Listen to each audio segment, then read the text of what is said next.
Yeah. And we are here. Oh, Halloween. Is this your Halloween costume? No, I am not a very Halloween person, Yeah, me unfortunately. either. I think I I only used to dressed up be. when I was a little kid. Mm. And my sister once got tear gas, by some douchebags. Okay. Yeah, That it must be was horrible. painful at that It was really age. bad. I can imagine. Wow. I think she was around 12 or something. Wow. I think Yeah. actually Look, yeah. Look. I did my that one is like completely exaggerated and whatever, but yeah, some people. I also did my a little. I think it was a little bit innocent Yeah. vandalism. Mm. But the tear gas was like, okay, that's on another level, because to acquire tear gas, Yeah. you have to have some connections, you know. I At did it that only with age. eggs. Oh yeah, eggs. The classic. Yeah, in Romania No, also we used no, to throw.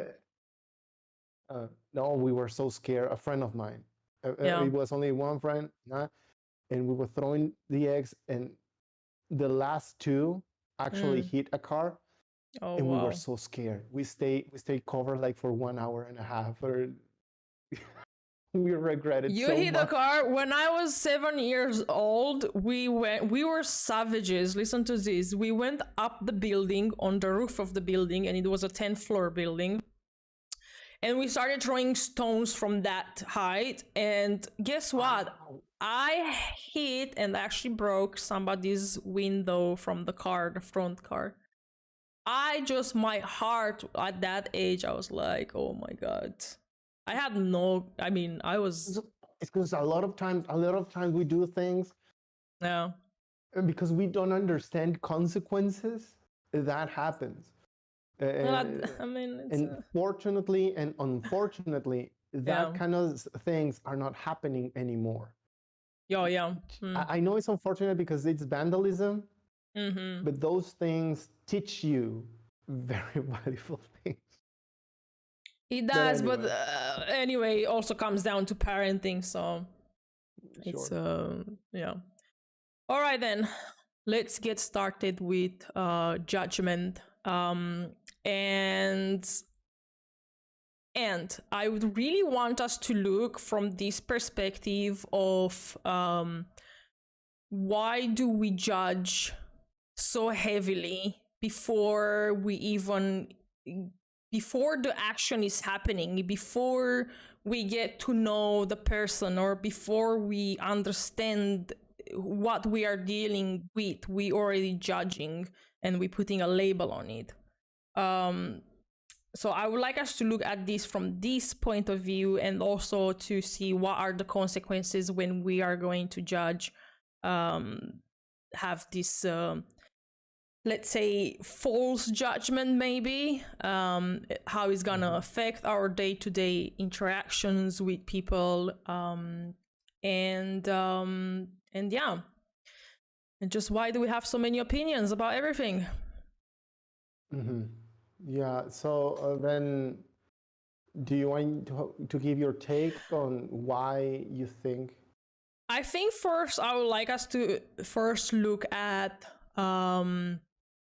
let's say, look a little bit to see what exactly is judgment, and what perception is, and then we start from there. Yeah, I think that will be a good start. Yeah. So judgment, judgment. It's to me what I think judgment is. It's when we are basing our, we make opinions about pretty much anything. If I say, if we make opinions based on liking and disliking something, or we say it's right or wrong. But yeah, this is how I think I interpret judgment as? How do you see that? I think in a very simple way, I do see it in the same way as you.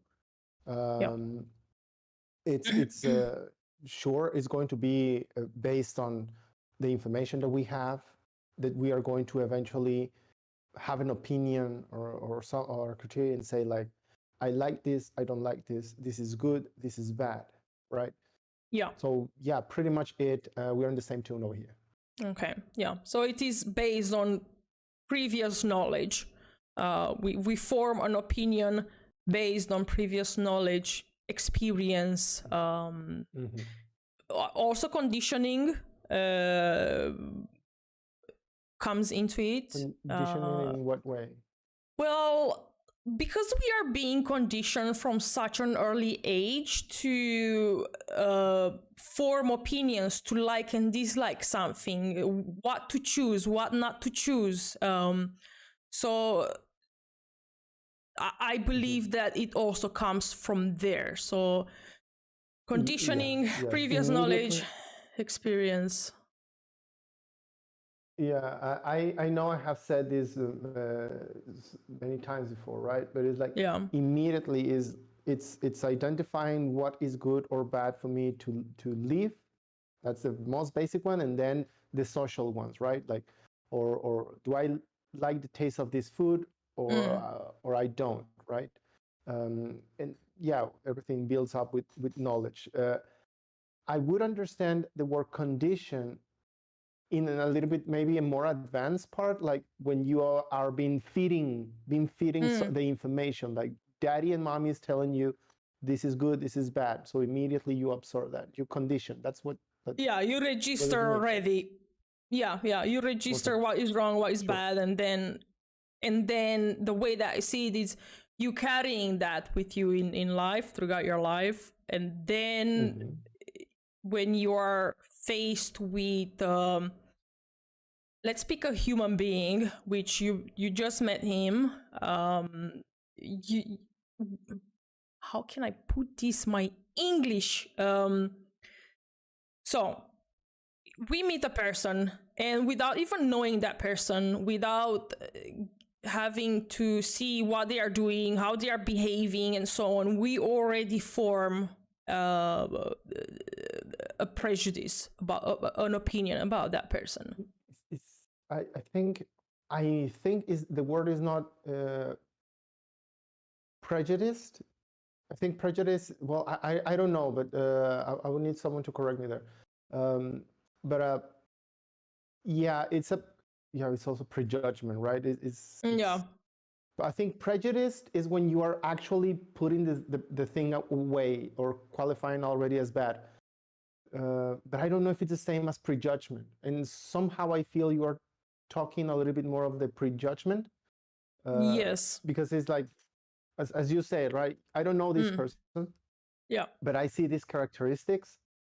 And according to my information, I'm going to like this or not. One second, wait. You said you see these characteristics. Now, what do you mean when you say I'm seeing these characteristics? In terms of what characteristics? Let's go to a very unfortunate and most simplistic kind of thing, like body language, yes, color of skin, and even tone of voice. Yeah, I think like because those are the things that without me like not having like an active interaction, like the most appreciative thing, like when you're just appreciating is just looking at something. I think those three are very important.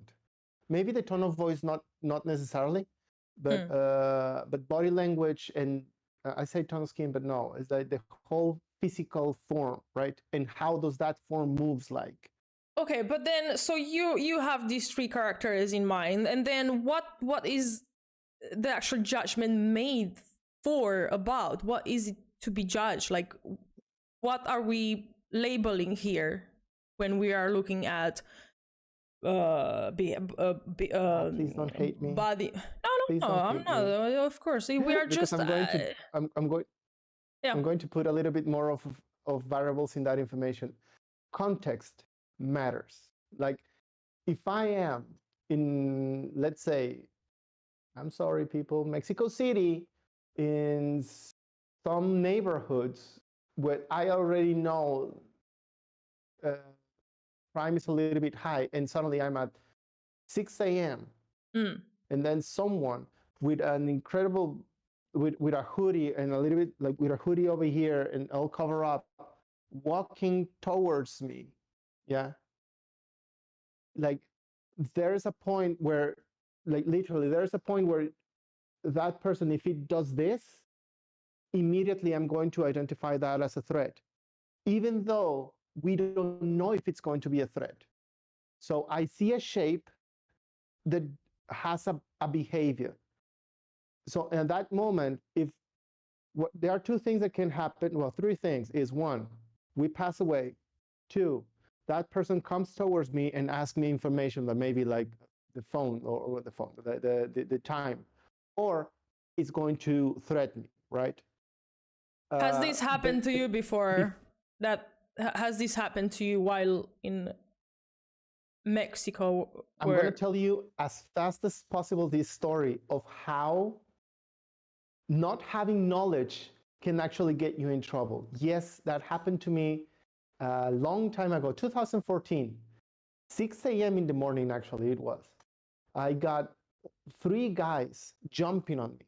And it was so funny, so funny, because I had the earbuds. And the first one comes in and grabs my hand, my arm, my forearm.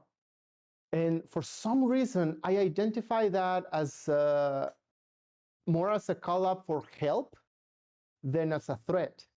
Then a second one comes in and starts kicking me. Then a third one comes in and starts punching me. It took me like 5 seconds or 5 to 10 seconds, who knows how much, way too much. Yeah. To identify, I'm getting robbed. Thankfully, I managed to escape. Let's leave it like that, right?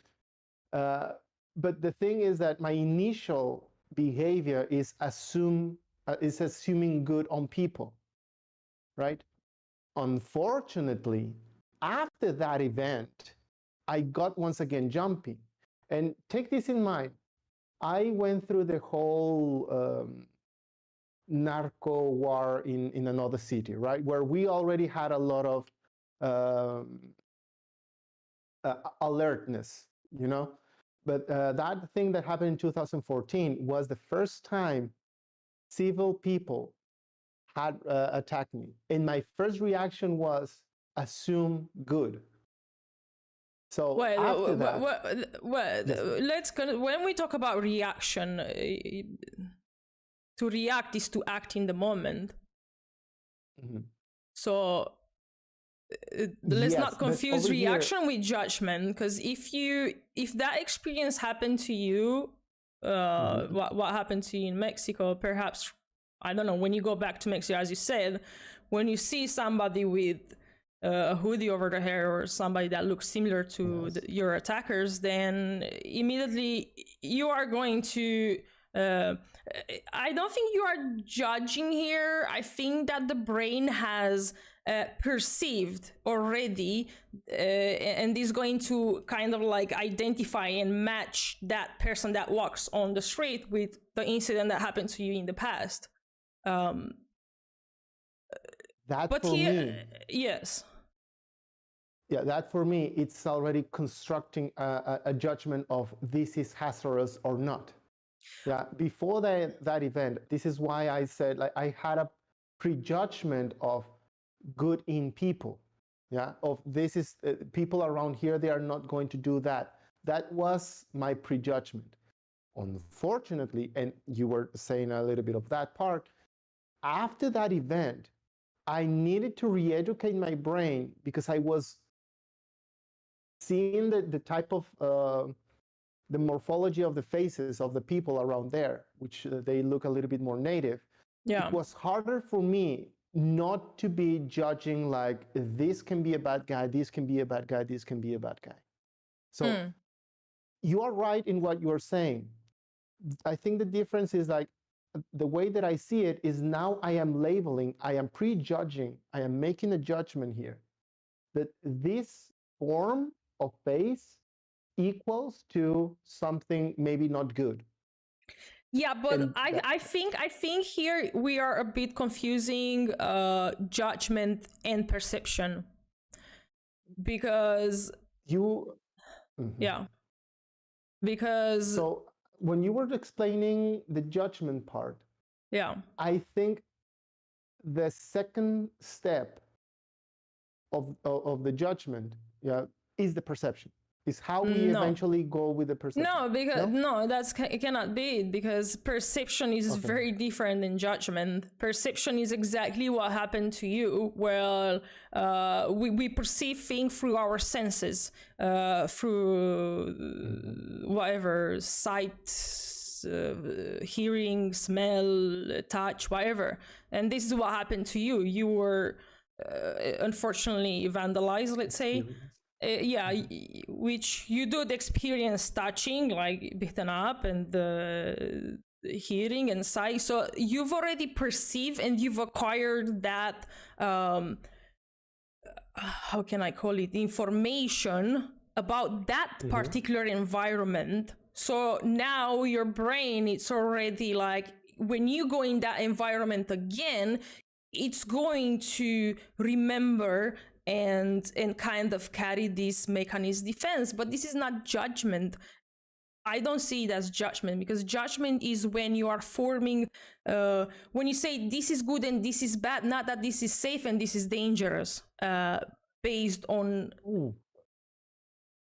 There is because it's because I am with you, but at the end I think that if I identify something as safe and dangerous, that's a judgment. So perception is based on actual fact. Judgment is not based on fact. Judgment is based on just opinion, on likes and dislikes, on emotions even. This is the huge difference between perception. So judgment is based not in facts, but is based on information. Am I correct? Is based on previous knowledge, and let's call it also experience. But experience,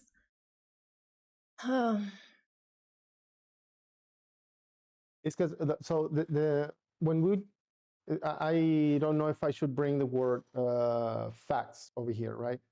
Let's go with it. Let me try to, because I think I understand what you're trying to say, but maybe I am not saying it appropriately.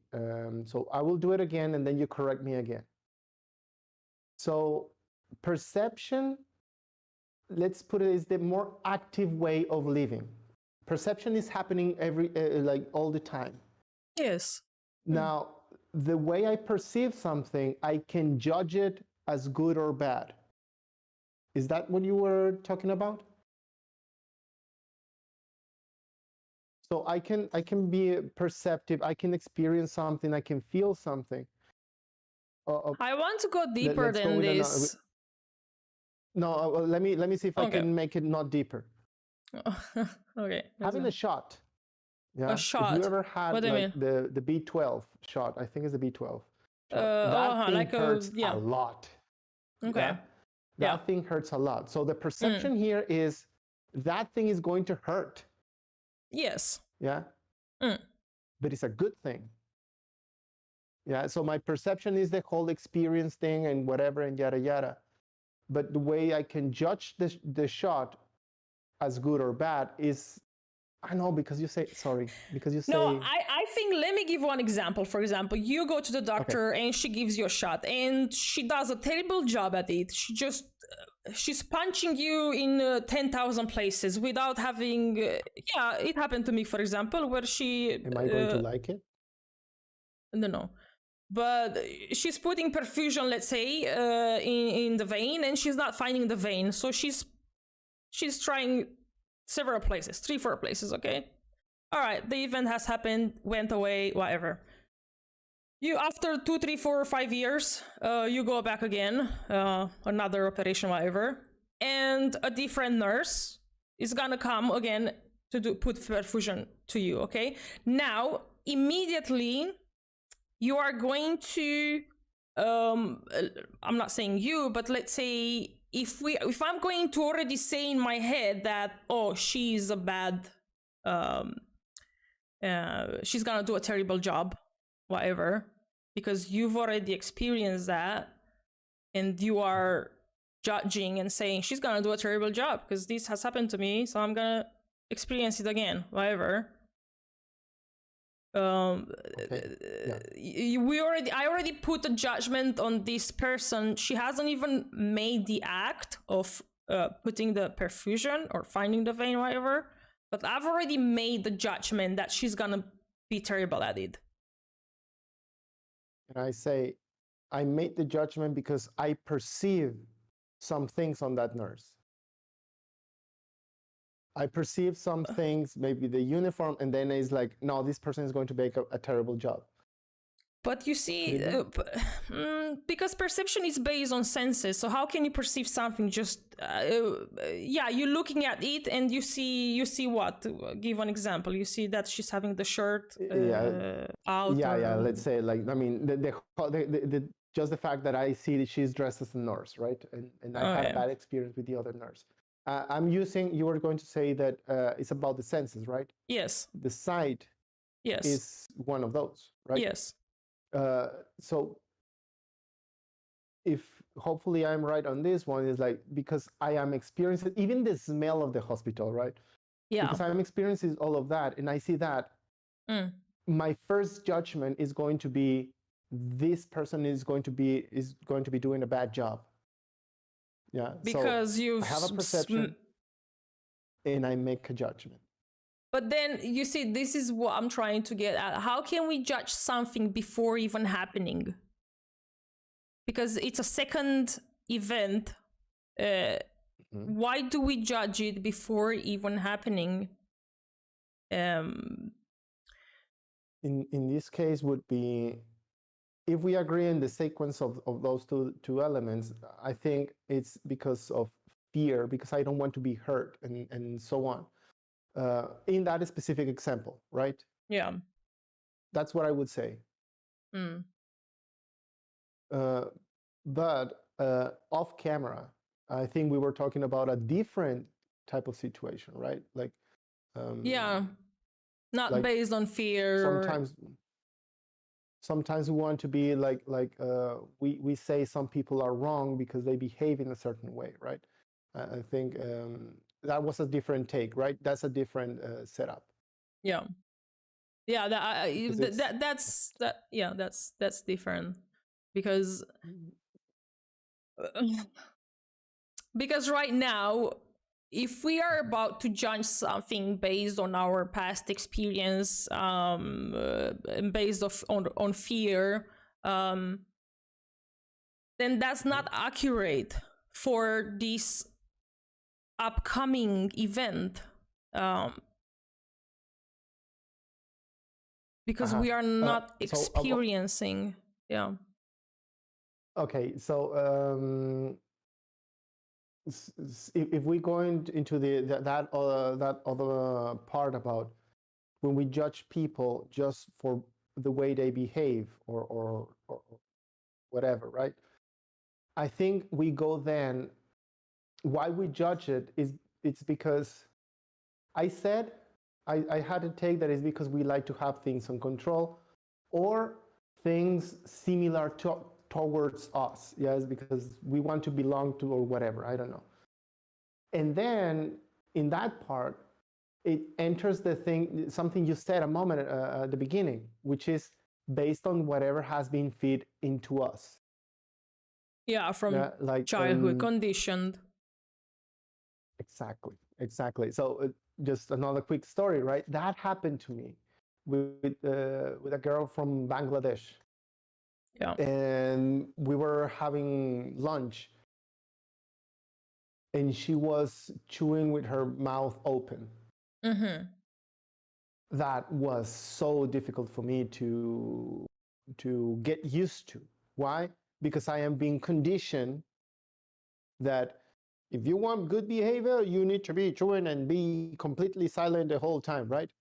So that was one of those times when I was challenged, because immediately, yes, you're trying to, you feel it, like you're trying to push that this person is doing something wrong.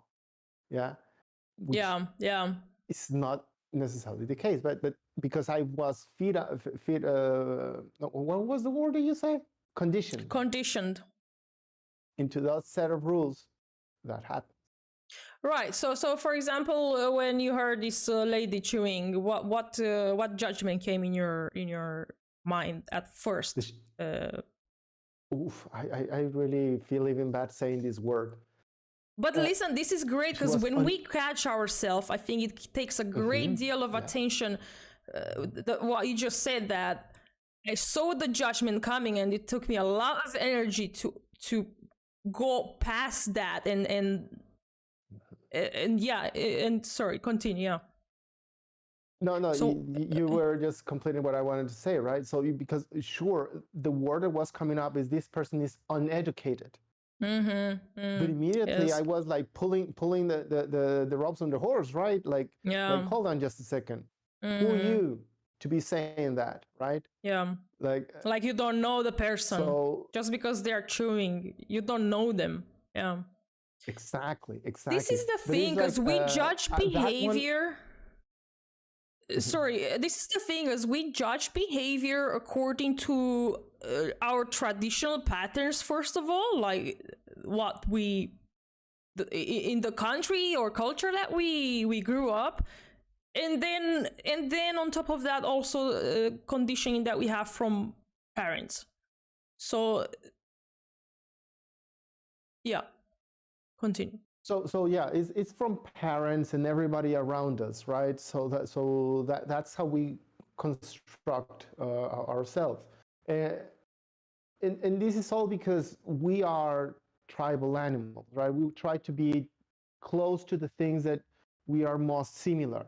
They are in general, right? In general. But what, sorry, let's not go away. What does this has to do with judgment? Like, no, okay, we've because if that person is not within my cultural thing and my education, I prejudge it as a bad thing. Yeah. So the reason you are different, you are wrong. So it's a little bit of that, I would say also. Right. So now let's go back to this question. Why do we actually judge? Okay. Like we kind of went through a little bit and understood how judgment works, but why do we do it? If it is conditioning and so on, the example that you gave, you catched yourself. So the thing that you catch yourself, you kind of stopped yourself from judging, and you allowed and gave space to actually maybe see the person for how they really are. But then again, if we after that make again another judgment, it's like you throw this judgment away, but then you coming with another judgment about this person, you know. I think that's inevitable. We are always going to judge things. It's going at the end, it's going to be a matter of. I don't think so. Like, why do you say that we are always going to judge? Because we are always selecting. Well, at least this is my opinion, okay? No, of course, so we are always looking to select things. Okay, and why do we always look to select things? Because we try to have as less effort to live, to be assured that we can live, and the easiest way is everything within my similarity and control. So then does that mean that we are actually avoiding to face the reality as it is? Or we are avoiding through all this judgment, are we avoiding to see the things for what they really are? Yes. Putting aside, maybe this can be an easier example. Exercising is non-natural. The body will try not to do it. Wait. What you said? Exercising is not natural? Yes. What do you mean by that? So it's not natural. Going to fight. Yeah, the body is going to fight to not to do it. I mean, on you, I don't think it counts. Is it the body or the mind? Let's confuse two things here. Is it the body or the mind that it's going to try to I don't know, because I really don't know. I'm going to blame both of them. Can I blame both of them? Well, I mean, we cannot do that. I mean, we have to look at it and see. Of course, with if I were to pick one, I will say the body itself. I will say initially the body, because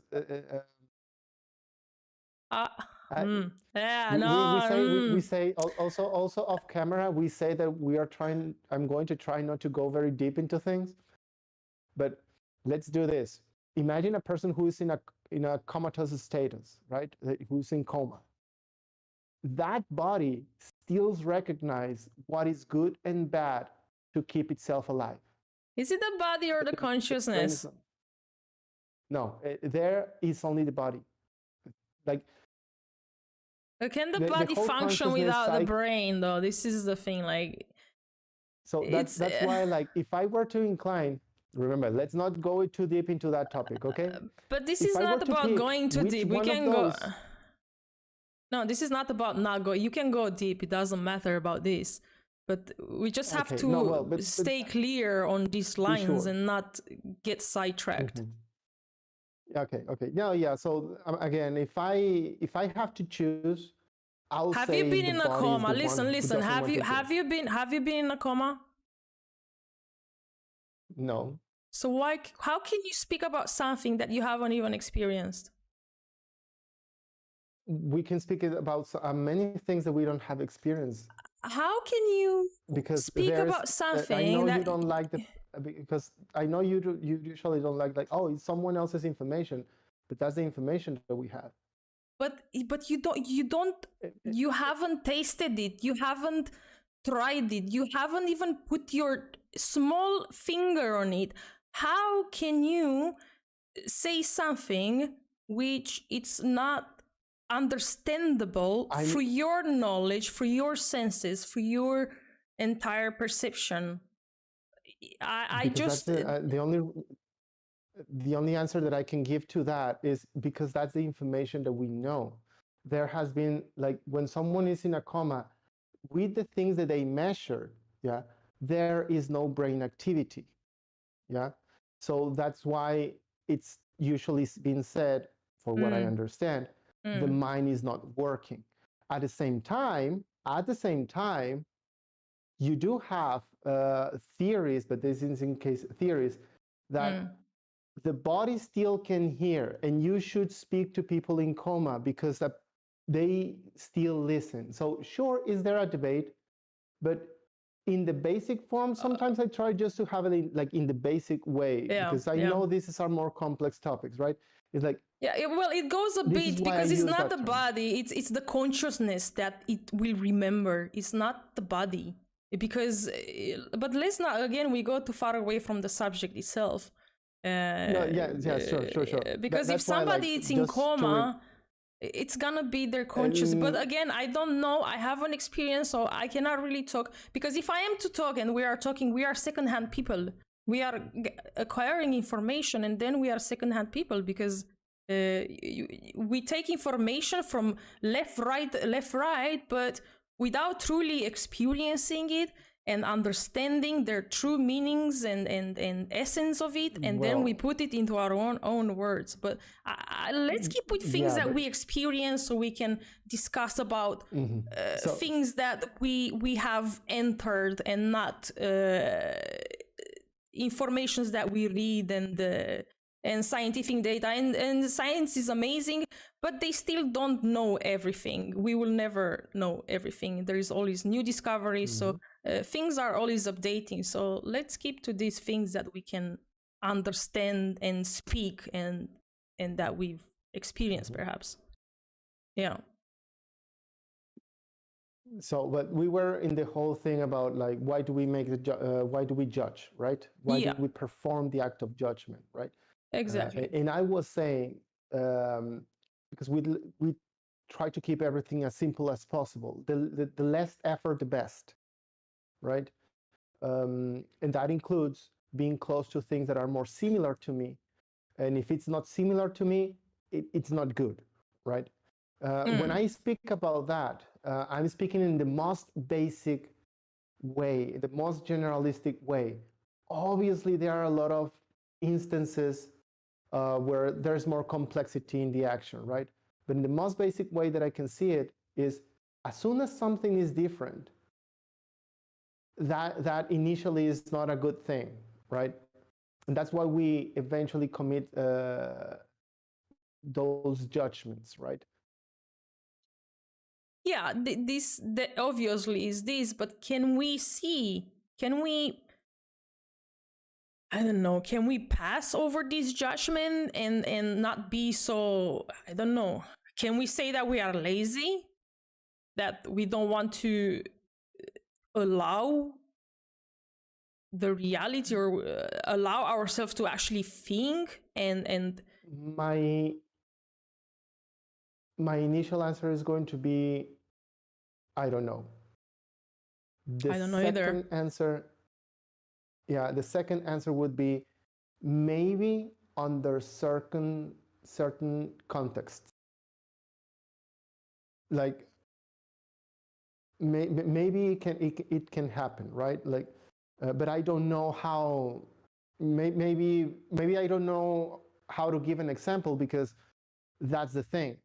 Yeah, I don't have an example because I'm not paying attention, because I'm not judging. So I think it should be possible to stop it, at least like in the most constant way. But we usually focus on when we are doing it. We pay attention when we are actually doing it. So maybe there are some times where everything is fine, like whatever is around me, I don't need to be judging, like okay, maybe yes. As an example, I sometimes have I hear people like, oh, this coffee is trash, oh, this coffee is whatever, oh, this coffee is blah blah blah blah, right? Yeah. And my approach at the end, a lot of the times, is like, I am not someone who understands what is a good or bad coffee, because in that specific part, especially in that specific one, I think it's a very obvious that is super relative. Yeah. What I care about is, as soon as I drink the coffee, I don't know if it's from Starbucks, Dunkin' Donuts, or from another coffee shop, or whatever, but if whatever I am sipping, am I enjoying that? I think that's a way to filter a judgment. Like, it doesn't matter where is it coming from. As soon as I will like it, I'm filtering that first part of the judgment, right? But then I am saying that when I experience it, then I say, okay, this was a good coffee for me right now. Does that make sense? So basically the way either it made you feel after you drank it, or if it gave you what emotions, or a sense of pleasure, perhaps, or enjoyment. I am allowing the substance to have an actual experience with me. Yeah, but a lot of people usually are like making their judgment based on the location, brand, or whatever, right? Yeah. Or the method is been doing. So I think that's an example, a very easy example. Yeah, obviously it's the same like with and obviously, for example, like with colors, like we say I like blue, I like red, or I don't like this color, and so on. Like you see, we're already making this judgment that I like this color but I don't like the other. Like why? On what terms? How have we came to this conclusion that red is beautiful and blue is ugly? Let's say where this line came from? I think that in that specific example that you're talking about, it falls exclusively, I would say exclusively, into how we have been, again, that word, conditioned. I think so. Right. So how can we get rid of this conditioning in order to culture needs to change. But if we change culture, that means we are creating a new culture, and that's a different type of judgment, and that is still a judgment. There is still gonna be basically we are just jumping from tyrant to tyrant. Exactly. So how can we just let go of this judgment and look at, I don't know, look at green color without saying that this is a beautiful color, or this is too ugly, or this is, I don't know. Can we do that? Like just looking at it pretty much without thinking, I guess. Okay.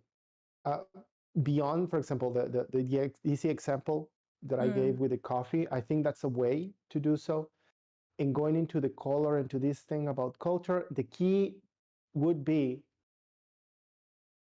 in the moment things stop having importance, we can stop judging. Because at the end, everything is on the, if something has some kind of importance, now we are starting to put it on a level. If everything is non-important, yes. So if something has importance, we give label, and if something is not important, we don't give label. Because everything is in the same place, so we don't have to be judging. One second, I'm trying. A long time ago. I think you said it in the meditated state or something like that. You brought it up in another conversation. What is meditation? What is meditation? I really don't remember what is meditation. Yes. But the thing is that you brought out something that just contemplating state of things, just letting them be. That's something you were talking about. Yes, I remember exactly, because I remember you told me about this experience of yours where you were taking care of the sheep or something like this, or you were on a land when you were little, and you had this state where, yes, I remember. This is what we were talking about. So, you had this complete state of just being, like there was nothing in your head, and you were just experimenting the environment, or letting it be as it was. Without labeling, this sound is too loud, this sheep is ugly, this tree is too old, or whatever. So I think at the moment if we can remove like value of, I said importance, but I think it's value of the thing. I think it's going to be easier, or it's going to be possible to not make a judgment. Now, the thing about letting things be, Vasi, I really don't know if that, for us as humans, I don't know if that's possible. I really don't know. One second. No, I don't know. And we are trying to look at it from other perspective, because I myself am conditioned, you are conditioned, everybody's conditioned, but I want to break that somehow. I don't know, I want to understand better, like why am I choosing so many things, and there's always this label. But anyway, let's go back to this. You said that if things are important, we give label, and if they are not important, we don't give. So it's based on value. But does that mean that if I'm walking down the street and I see a tree, whatever, or it's a 1,000-year tree, but or to anything, it doesn't matter, something, if that thing doesn't have value to me, I would not look at it, so I don't judge it, or because it's not gonna give me anything back, so I'm not gonna judge it. Is this what you mean? I need to understand this, the way that you put it, the way that you see it, because I don't want to understand it wrongly. Maybe I was thinking something more simple, I would like to say, but yes, it's like I think what you said is correct, but for some reason for me it sounded a little bit deep. So yeah, if something does, I mean, factually, if you want to say, yeah, the tree has some value for us, right? Because oxygen. But if you are not focusing on that, if you just let the tree just be, yeah, that's what I mean. Like, it has no value for you, right? If you just let it be, because as soon as we start like identifying functions, yeah, or we start giving values and that kind of stuff, we're starting to say labels, right? Yeah. I think it's at that moment where we maybe start creating the whole judgment process, right? When I said that, I was thinking a little bit more in more banal things, like the behaviors of people, or like, again, brands. Yeah. Like, if we don't have importance, if it doesn't matter how you behave, I am not going to make a judgment of whatever you are doing. Wait. If it doesn't matter how you behave, you are not going to make a judgment. What do you mean in this sentence right here? What do you mean in it?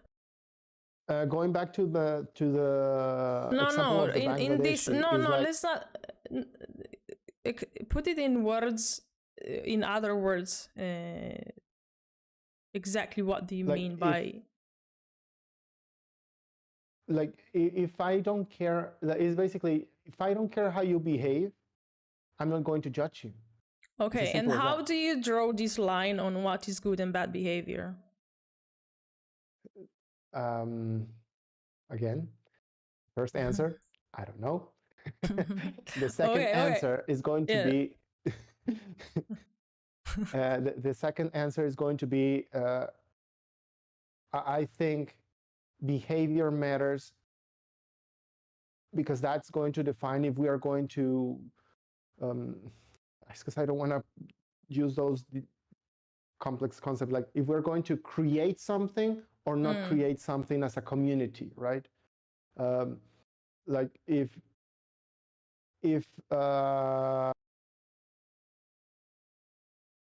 being always well dressed, I'm not going to even try to bring an example. What is behavior? First of all, let's look at this. What is behavior? I hate you. Well, we have to understand first the word so we know what we are talking about. How can I define behavior? Behavior could be the way we interact in our context to ensure our life. So behavior is action. The way we act, behaviors basically. are actions that will ensure my existence. That's how I will see it. Behavior are actions that will ensure your existence. So you mean you only exist for your behavior? Is this how you define I'm defining it just as an individual. Right now, it's just as an individual. If we want to go into populations and that kind of thing, no. Let's keep. We keep to individual, not population not behavior as masses or. Come back! Don't go. Yeah, let's keep to one thing. Yeah. So.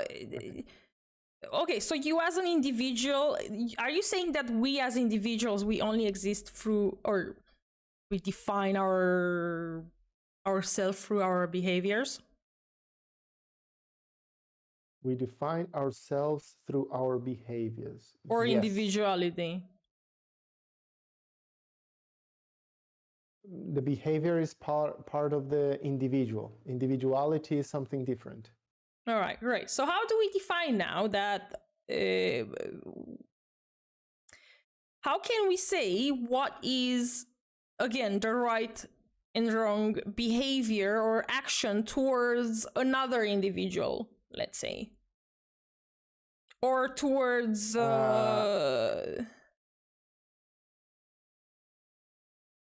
again, it's not a tricky question. I'm trying to understand myself. I'm not putting... this question to me also, I put it. I want to understand why, how, and what's the right behavior to have between us as human beings, with planet, with everything, you know? Between the right behavior will be the one that makes us, our life as community, sustainable. So that makes us, everybody, having the closest win-win situation for everybody. Whatever behavior that is, that is what it should be. At least that's what I would say. I don't know which behaviors are those. This is... but needs to be sustainable for everybody, right? Yeah, this is the thing, because like, how can we know what's the right and wrong behavior if we choose this, or we have this predetermined behavior as how you should act in certain instances. And let's just keep in mind that behavior can change, right? Now, how to know which of those things? Behavior can change. Sorry, I want to cut you here. Behavior can change, but there has to be a right behavior, and that right behavior, or accurate, it cannot change. I think it has to be, because if you keep changing your behavior according to your environment or social status or whatever, then that's not the right behavior, because it's always changing. It's not. So the reason I say it can change is because the context is always changing, right? So right now, please but that keep me within the topic, okay? So here we go. So right now, if I were to bring something like environmental things, right? You have a set of objectives, yeah? You have a set of behaviors that need to be accomplished, either through the populations, policies, or whatever, right? And you bet that is going to be the sustainable behavior, right? But maybe the situation, for whatever reason, because we don't control the context, we don't control the whatever things happen, might require changes, right? So, like but wait, how do you know how to do the changes? This is, how will you know how to do the changes to be the right changes? Because you need to be measuring the things, you need to be measuring the context that you are in. Let's go to the sustainable. Let's go to the sustainable things that you said. Okay, let's say sustainability. Let's say emission of. We're going off topic right now, and I don't like it when we go off topic. Yes. Yeah. But I want to be clear that this example falls into which kind of, how to identify behaviors that can be sustainable, right? Yes, but if we are talking, one second, I will stop you here, because I don't want to say that you are wrong or right or anything, but we go to sustainability, okay? We believe and we think that CO2 emissions are causing the global warming, but we don't really know that actually.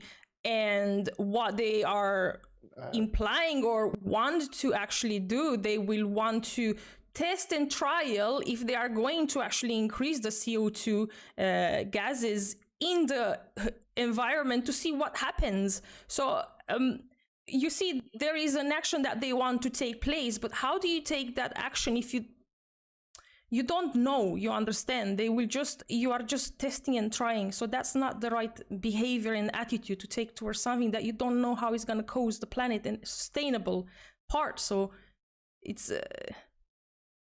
that applies to individuals in everything. You are betting on the behavior. You are betting on the behavior based on the information that you have. It doesn't matter here if it's environmental things or whatever.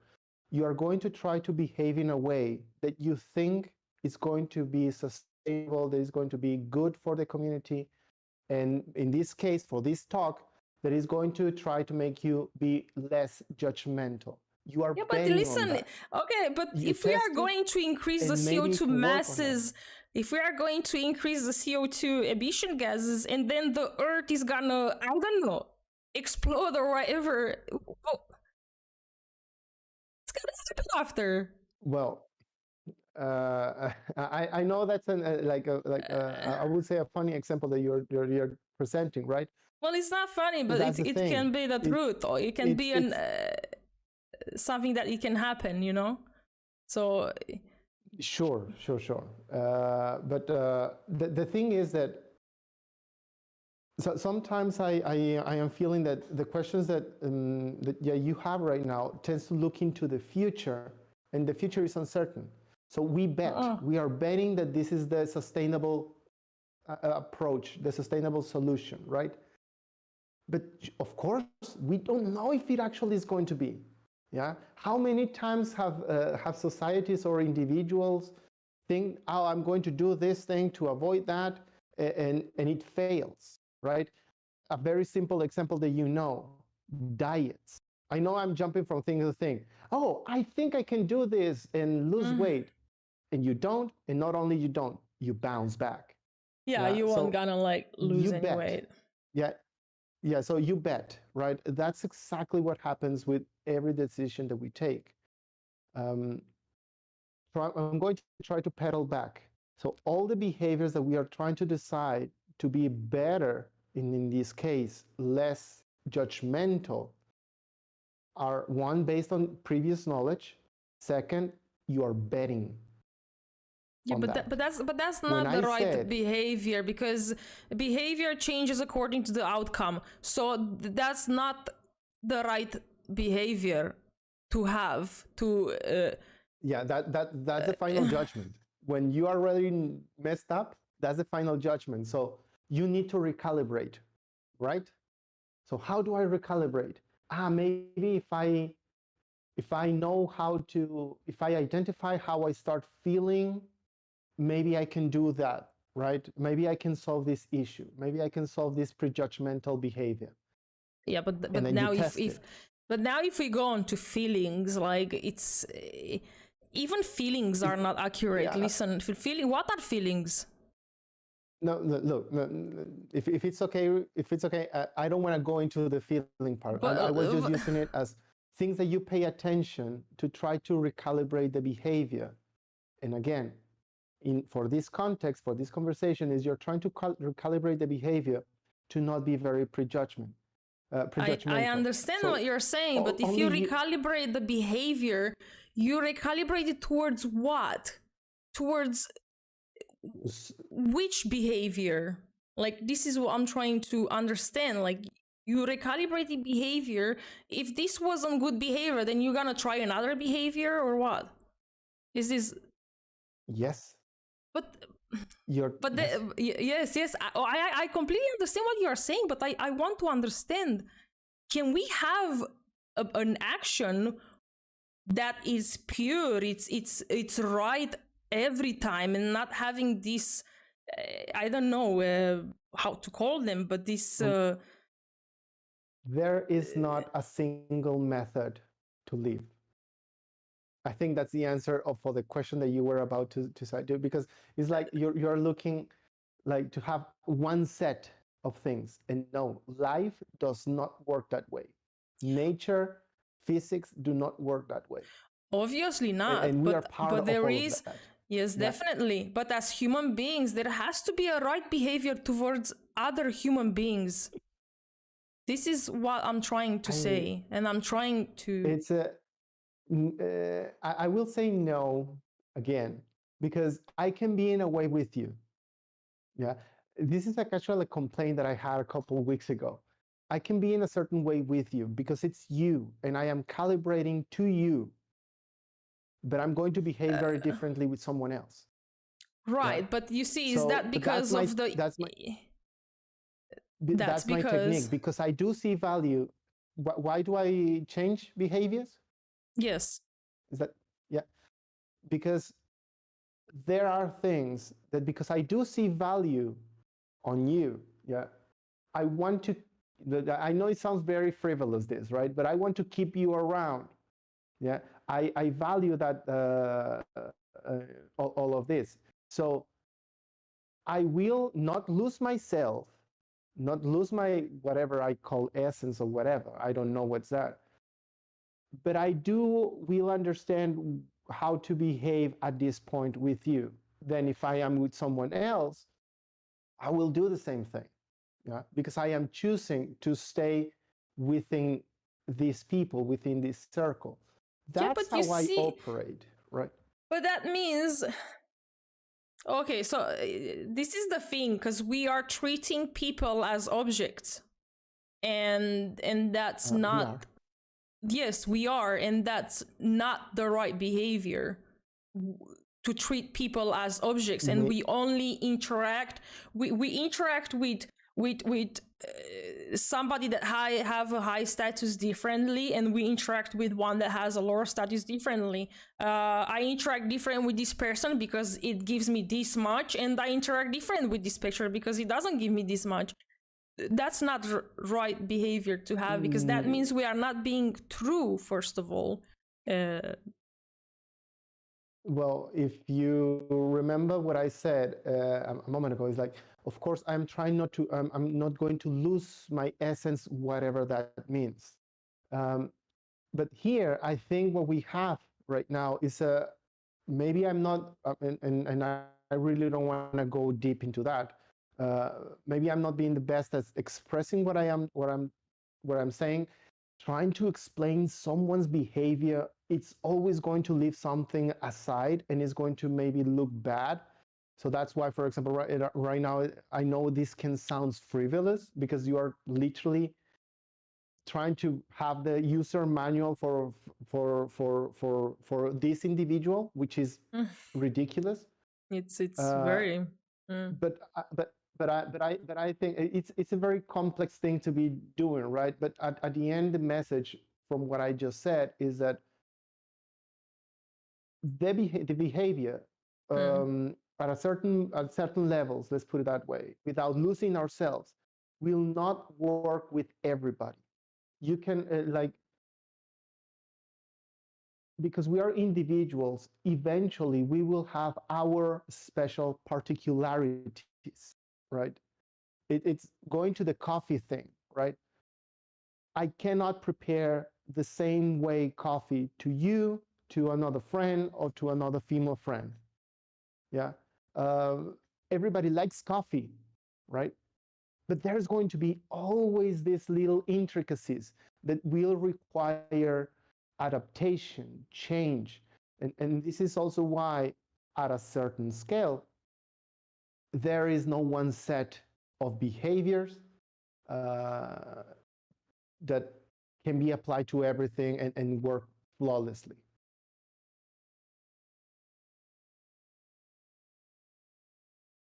That's not going to be in the test, I promise. What test? No, there is no test here, because yeah, I don't particularly agree with you on what you just said.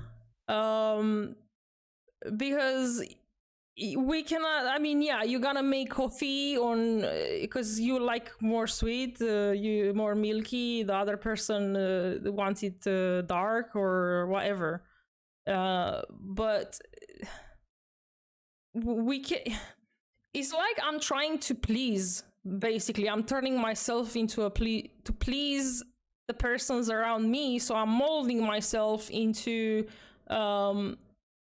what I consider and I think that that person likes to hear, be, or see behaviors from my part, or I have to act in this way so I can I don't know, be more around this person, have them obtain more from them or something like this. I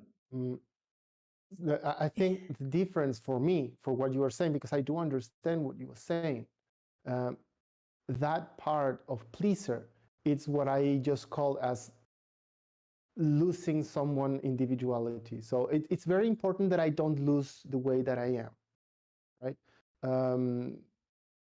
And the word intricacies, I think, is also very important in this context, because those are like very little details that of adaptability with people. So, but I at the same time, I understand that when I use the words like not a single way and that kind of thing, it's harsh because I am using a very constrictive concept, right? With this, I want to say that the part that I do understand and I do agree, we should not be pleasers because we can lose ourselves, right? But regardless, I do believe that we adapt differently to people, right? To some certain interactions, right?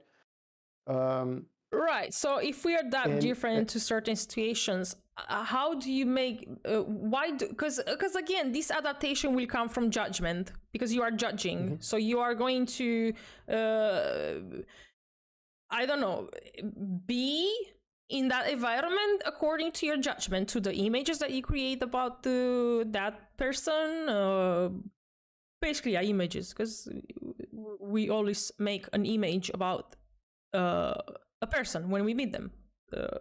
Straight away, you will have an image about them, and then we behave according to that image that we made.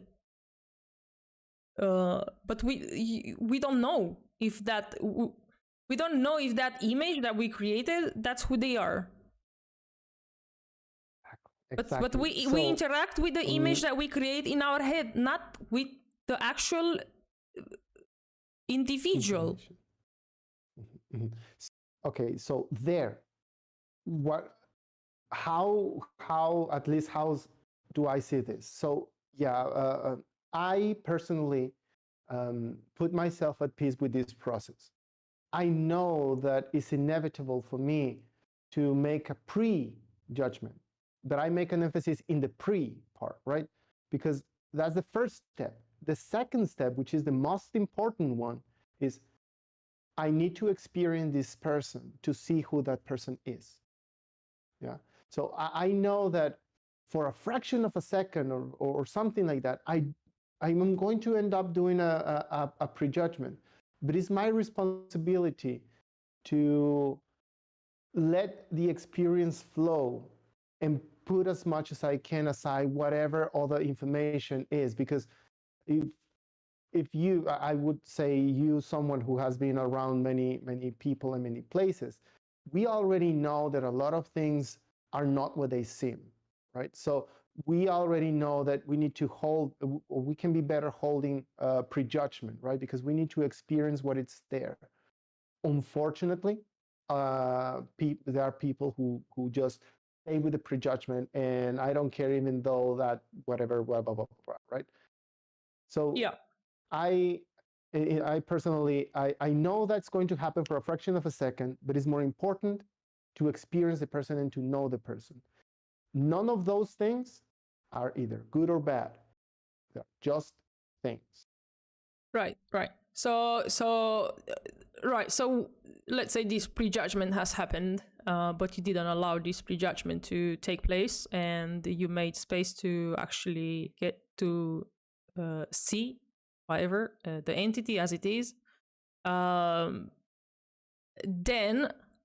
after, what happens? Is their judgment then created like a new image created based on that initial interaction? I am not sure if elements from the original. So I'm going to give the benefit of value to prejudgment, right? There's going to be some elements that maybe are going to stay from that prejudge, right? Like, oh, so that was correct, that was correct. So let's say a little bit of that. But the whole overall concept of the individual that I am experiencing is going to be different. It has to, because I'm experiencing it. Right. But then my question was, so after you've experienced all this, are you then creating an image about this person, about who they are, what they do, how they act, how they eat, how they whatever? Yes. Okay. So then you see, because in my brain, to my experience or whatever, what I'm trying to see is that the moment that we are creating this even second image, and then when we meet again this person the third time after a week, we are carrying that image with us, right? And then you say, oh, I met this person, but then you see, by having this image, there's already a judgment made, and we are not allowing to see and experience this person as they are right now in the moment. Because our whole interaction again is gonna happen with what we've created on that image that we have in our mind. So, of course, we have to know their name, of course. We have to know how old they are, of course. But we cannot put this, that how can we cannot say that they are let's say they are shy, for example. Yeah, we know that. I know that Zach, he's shy, so when you met him next time, you will just have this image that he's shy. But because we are people, we are always changing. We are not constant. We are not we cannot let space to meet the person as they are in that moment, because we carry this judgment image in our head. Yeah. You're totally right. Now, what happens there is that any image is getting updated every time you experience someone, or at least that's what it should happen, right? I don't know. I have never heard someone who has well, you know what? Actually, yeah. I don't know if this happened to you with your all folks back home, but when I go back to my hometown, there are still people who talk to me or treat me based on what I was 14 years away. Right. Fair point. Yes. It's kind of funny, but fair point. I haven't been someone who has been constantly interacting with them after the whole years. So everything that they know about me, it's back from that time. Now, when you start throwing them the new curves of who you are now, it's shocking to them. And it's beautiful. It's beautiful. Yeah, exactly. So, exactly. This is where I want to reach. Like, and even if the image, listen, this is big actually. At least to me, I see it big. It's not the. Even if you keep updating the image, you will never. If you don't allow space, you will never ever get to know the thing as it is, because you are always updating and you are always judging and interacting with that person based on what you've updated in your head. So there is always judgment that you carry with you. I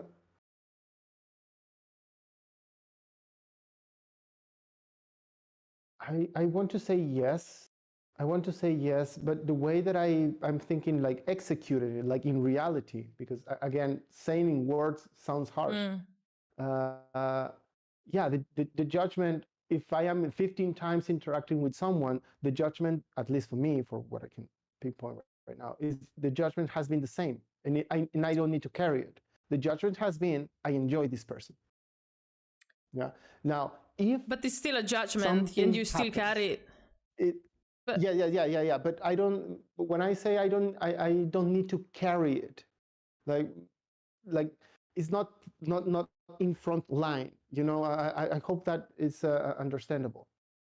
That doesn't mean that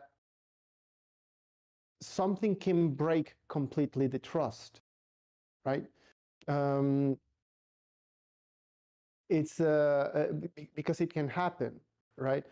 And it's not recommended, at least from my point, that we live in a constant stress or distrust of someone because we don't know how they're going to live.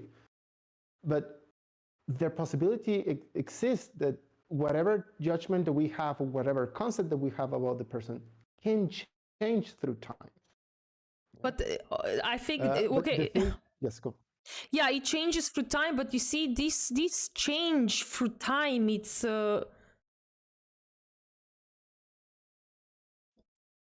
live. No, it's not. It is live, of course. Yeah, exactly. This is the thing, because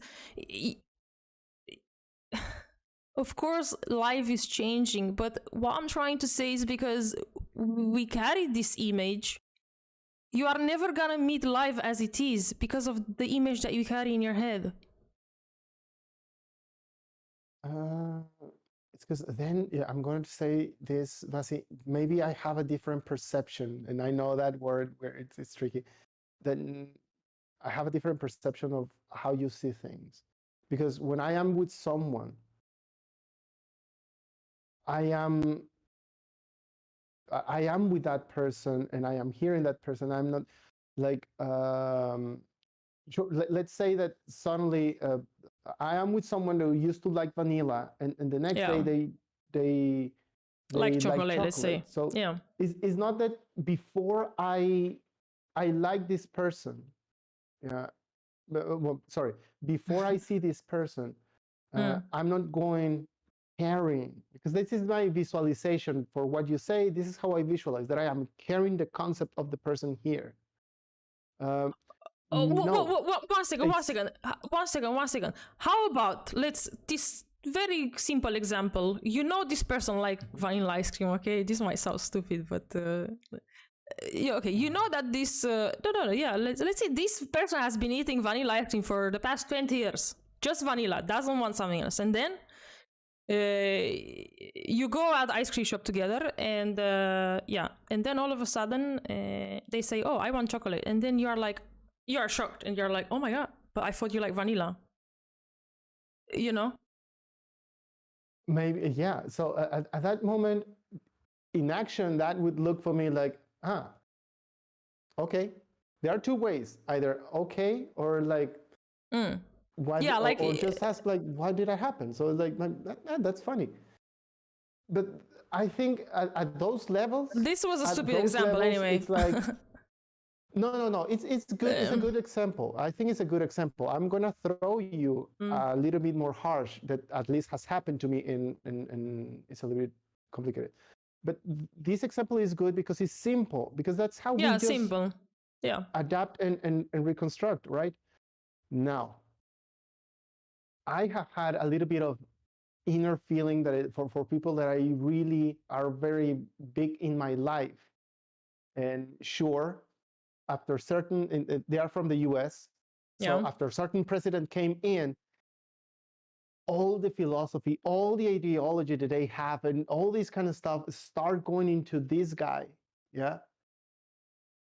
well, you mean their beliefs and everything changed after president change or whatever? Well, I don't want to say change, either change or they showed up, or this version showed up, right? So it has been complicated because it's conflictual ideologies and that kind of stuff, right? And that has been an adaptation, like, because I am not interacting constantly with these people, or I interact in very specific ways. I am like, at this point, like, okay, I need to know this person again. I am not making any judgment. Yeah, I'm not making any judgment because again, words and or saying I support this, it can be difficult. But at that point, here's a point where I'm like, okay, hold on. I need to have an interaction the most basic way possible, and I need to know once again this individual. That's what happens. Yeah, because I need to have, this is going to be a bigger reconstruction of the person. And then I would assume then I can make the judgment of, do I want to keep this person or do I want to put it away? Yeah. This is here for me is this is an example more complex because we are talking about someone showing a very different self than what I knew a long time ago. Yeah, right? But you see, then again, we are judging, we are selecting based on what we think it is right or wrong behavior, or we are judging and we are picking based on what if the person has the same religious belief, political attitudes, and if they don't, we hate them, or we don't want to know them. So well, I wouldn't use the word hate, but I think it's important, and you mentioned this concept, is the judgment is the outcome, right? But it is first my responsibility, because sure, I need to know if I can continue having interaction with this person, right? Before I do this judgment, yeah, before I said or the other person says, we can still enjoy it ourselves. Is we need to know each other once again. Yeah. So yes, in this case, I would say it's impossible not to eventually create a judgment. Because I am trying to find. I already had someone that I can commune, that I can interact. I need to know once again if I can continue this. All of that is because that person has a value in my life, and vice versa, because it's an important person. That's why I'm willing to do all those kind of things, right? So yeah, it's a matter of choosing. Yeah, but you see, we only do things towards other people as long as we know that they bring something back to our life. To me, that's wrong. Sure. When I say it's because the sentence bring something to our lives can be many things. Yeah, because it's not that what I want to be clear here is that I'm not expecting something like you should be giving me 3.5 laughs. No, but you don't expect precisely, but you are expecting something. This is the thing. There is an expectation, not an exact measure. You cutting me? I'm cutting? What? Hello? Yes, I'm listening. Yes. Yeah, okay. 1 second. Hello? Hello? 1, 2, 1, 2. No, it's right. Hello? Maybe it's me. Hello? Yeah, it should be fine. I tested my mic and everything. Yeah, so okay. What was I saying? I jumped out of my you were going to say something about we have people, or at least that's what I thought, like expecting things from people. Right. So we always have an there is not a definitive expectation or exact measure of the expectation that I want this much back, but there is still an expectation. In a way, I would say yes. Yeah, because if you, in a way, I would say yes. If I do a favor for someone, or at least this is what I noticed. We only do favors as long as we know that we're gonna get something back, or as long as I'm looking to gain something from that person.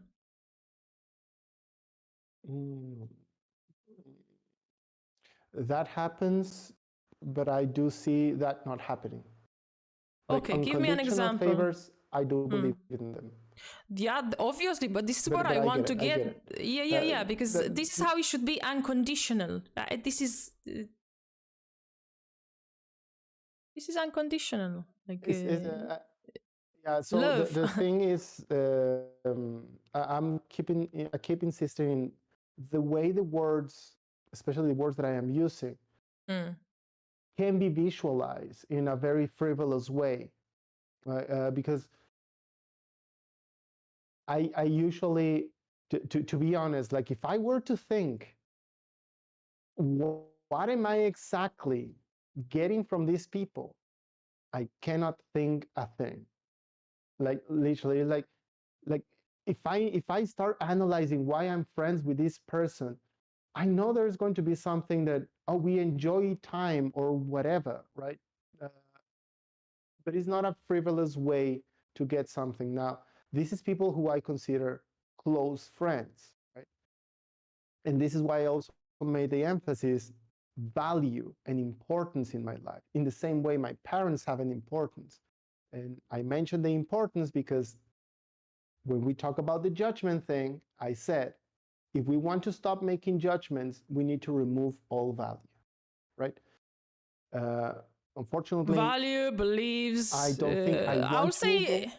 I think it's more about beliefs, but values and belief, of course. Yeah, sure.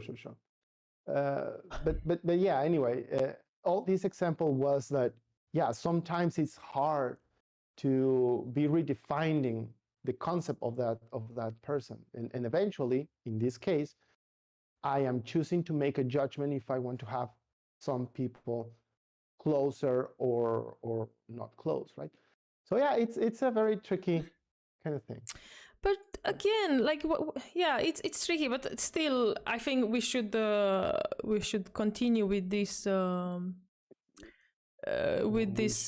topic because myself, I will have to leave.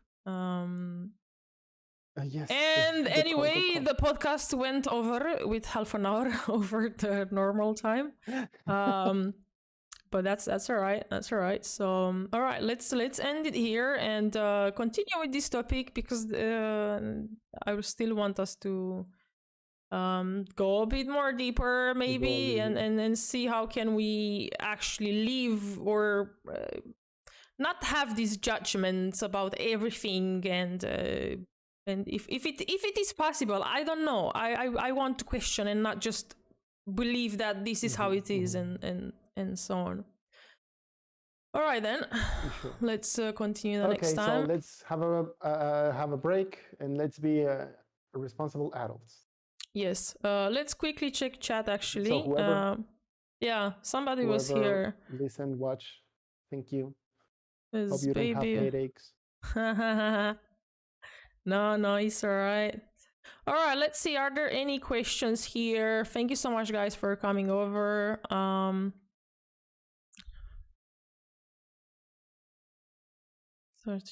my gosh, that's a very nice story over there.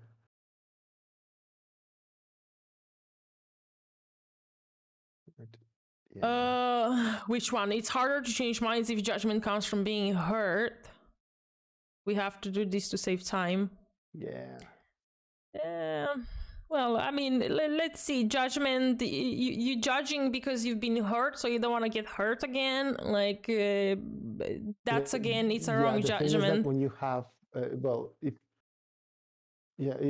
here, if I get a little bit, because we are talking about married people, the feeling part and being hurt in feeling in a relationship, I don't know. But I would say like it has to be maybe super strong because it's a lot of trust that you do when you go into a commitment like that. And if we are talking quarter of a century, just imagine, right? But listen, we also have to look like who is getting hurt here, you know? yeah, you get hurt, but what is getting hurt? Is it the image that you created about that person, or is the image that you carry about yourself when you are with that person? Like, what is it getting hurt actually? It's we will answer that.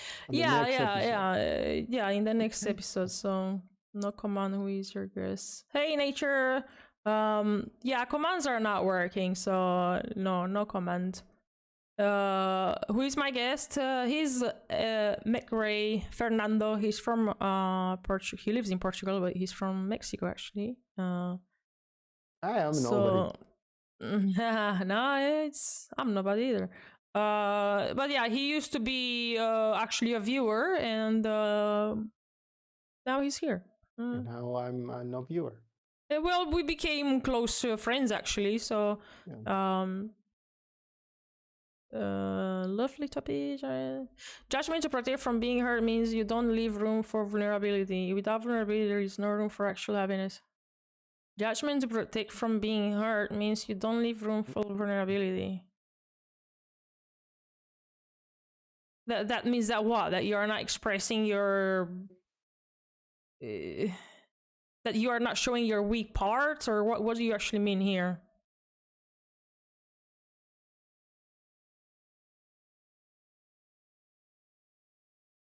Nobody's cool. His name, you are nicknamed Nobody right now. I was reading that. It says draw by nature. Look at the jealousy over here. I have nobody, and this guy is being drawn by nature. That's Look at the privilege. Yeah. All right then. Vulnerability is not about being weak part. Well, it's about being discovered, being seen as you actually are, and not having to carry masks. But anyway, let's continue this topic on next week. We'll And all right. Thank you so much, guys, for being here. Thank you all. Be good. Eat your vegetables. All right. Take care. Bye.